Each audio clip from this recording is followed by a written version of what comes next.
শিল্পাঞ্চলের সেরা 5 খবর নিয়ে আমি দীপশিকা আপনাদের সামনে।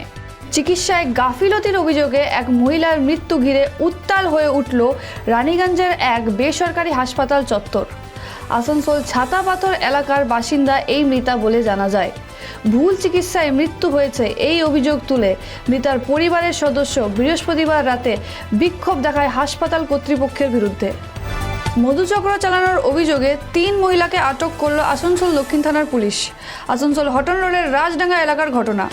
রানীগঞ্জ ইনস্টিটিউট অফ মাইনিং কলেজের নবনির্মিত প্রাচীর ও প্রধান দরজা উদ্বোধন হয় শুক্রবার। উদ্বোধনী অনুষ্ঠানে উপস্থিত ছিলেন রানীগঞ্জ বিধায়ক তথা আসানসোল দুর্গাপুর উন্নয়ন পর্ষদের চেয়ারম্যান তাপস বন্দ্যোপাধ্যায়, আসানসোল পৌরসভার মহানাগরিক বিধান উপাধ্যায় সহ অন্যান্য বিশিষ্টজনেরা। আসানসোল মিউনিসিপ্যাল কর্পোরেশনের নতুন কমিশনার রাজু মিশ্রের হাতে আনুষ্ঠানিকভাবে দায়িত্ব হস্তান্তর করেন বিদায়ী কমিশনার ডাক্তার আকাঙ্ক্ষা ভাস্কর। উপস্থিত ছিলেন মেয়র বিধান উপাধ্যায় সহ অনেকেই। বিভিন্ন দাবি দাওয়া নিয়ে 319 দিন ধরে আন্দোলন চালিয়ে যাচ্ছেন রাজ্য সরকারি কর্মচারী সংগঠন সংগ্রামী যৌথ মঞ্চ কলকাতা শহীদ মিনারে।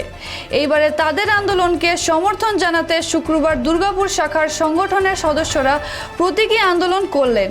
দুর্গাপুর সিটি সেন্টারের বাস স্ট্যান্ডে ধর্ণা মঞ্চ বানিয়ে এদিন বিক্ষোভে সামিল হন এই সংগঠনের সদস্যরা। শিল্পাঞ্চলের সেরা 5 খবর এখনকার মতন এ পর্যন্তই। পরবর্তী খবরের জন্য চোখ রাখুন খবর বাংলা স্ক্রিনে। খবর বাংলা, খবরের খবরদারি।